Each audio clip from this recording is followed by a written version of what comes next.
Hi guys, and welcome to TechFurb.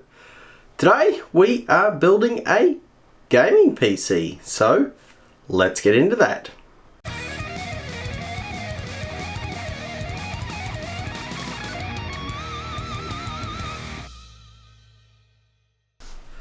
So for today's episode, I decided that it is time for me to have a dedicated gaming PC. I do have my Ryzen system that is used for editing and sometimes gaming, sometimes this, sometimes that, sometimes benchmarking. It has many different purposes in life, and as a result it always needs to be pulled apart or something is happening with it, which means I can't play video games on it. So I wanted to solve that very first world problem by building gaming PC with all of this. So, specifications of all of this. We are going to be looking at an i5 3470. It is a fantastic little i5 chip. It will quite happily push along our GPU, which is a GTX 1050 Ti, this guy here. No external 6-pin power. So, yay, happy for that. Then to make sure we don't run out of RAM, we have 16 gigabytes of G.Skill DDR3 1600 megahertz RAM. You know, it's by today's standards, it's getting on, but it'll do the job. For storage, we are going with a 120 gig SSD boot drive. It is an old drive. I don't know how much I trust it, but it's a gaming system. I don't care if it dies, it's fine. It can have a new drive. They cost about $30 these days. And for storage, speaking of SSDs, we have two 1TB drives. I am going to try and do them in RAID 1 or 0. I've not decided which way I want to go about that. And for motherboard, we're going very basic, but it's all we need. It is compatible with our CPU. The BIOS has also been upgraded to take this CPU. So it is a ASRock H61M-S. It's a bit of an old mainboard. I've had it for a while, but it will suit the purpose because it is, well, all of these parts, they won't actually need to be reused because I have reached a point where I'm lucky enough to have spares. So these are all spare parts that won't ever need to be needed for benchmarking. So it was either move them on to someone else or do something with them. So I'm going to do something with them and do something for myself for once. So last couple of little things here. We have a USB 3 card because no USB 3 on this mainboard. That wasn't a feature on Intel back in those days. It was kind of weird because it came out in 2000 something. It was some years before anyway. Beside the point, and power supply, we are 550 watt Thermaltake modular power supply. The reason why I'm using this particular power supply is it for some reason didn't come with 6-pin PCIe power. It is modular, so they're there, but having been a second-hand power supply that I picked up somewhere along the way, it was missing the plugs needed, so no external power, and effectively it's a really good power supply with no good use, but since we don't need 6-pin power, I thought it would be perfect for this build. So very happy with that. It does have blue LED built into the power supply. Not that I care because I'm not going to see it. So yeah. Oh, and two 120mm fans as well. Again. So let's put this guy together.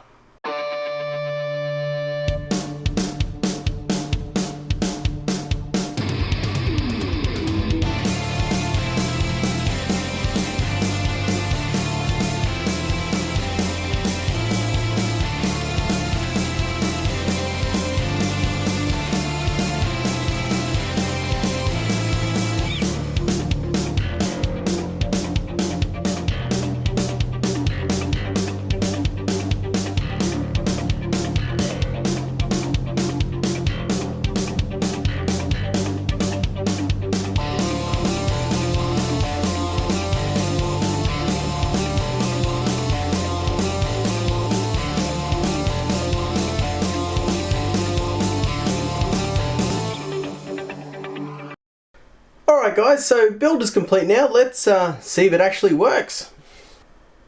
Look at that! I can build a computer. Look at that. All the drives are detected, the RAM's all there. Yeah, it's a complete system. So I guess at this point let's get some Windows on it and let's see how it does in some games. Alrighty guys, so as you can see the gaming PC is set up. It is currently running an F1 2017 benchmark on a loop at the Monaco track. And you know what? I'm pretty pleased. It runs cool. It's reasonably quiet. It is very flippin' reliable. I haven't had it crash on me once in a lot of gaming and a lot of testing. It's been running for a few days now. There's been a bit of a gap in filming, and overall I'm pretty happy. I did also benchmark 5 games on it just to give you guys some sort of representative data. So let's jump into those. So we'll go with the first title, which is CSGO. And we tested at 2 resolutions, 1080p, 720p, and CSGO, it actually made no difference. So we had a massive CPU bottleneck, but when you're getting 120 frames per second and you have a 60 Hz monitor, you don't care, you don't notice it, it's fine. So I wasn't too worried about it. I'm pretty happy it's going to run CSGO, which I would expect it to. Next title we have on the list is F1 2017, as you can see here running in the background. 720p, we got 56 frames per second, 56, 54, I can't read it very well on my phone, and that was at 720p. 1080p, it drops down to 43. Overall pretty playable, and again we're running on the maximum preset that we can run it at, so I'm pretty pleased with how it's gone, and it doesn't feel stuttery. It looks smooth. It doesn't look as buttery smooth as it could, but ultimately, I'm pretty pleased with what it's doing. Next title we had, just to change it up a little bit, is Fallout 76. Now, I know it's not a popular title. Not a lot of people still play it. It was abandoned pretty early on in its release and its lifespan. I still play it. I don't mind it. It's certainly not my favourite Fallout game that's ever been released, but I want to keep exploring the game. I've only got maybe 20 hours into it. And I feel like there's so much more that I can do in that game. So I want to play it. And for a reference point, at 720p, we're getting 50 frames per second.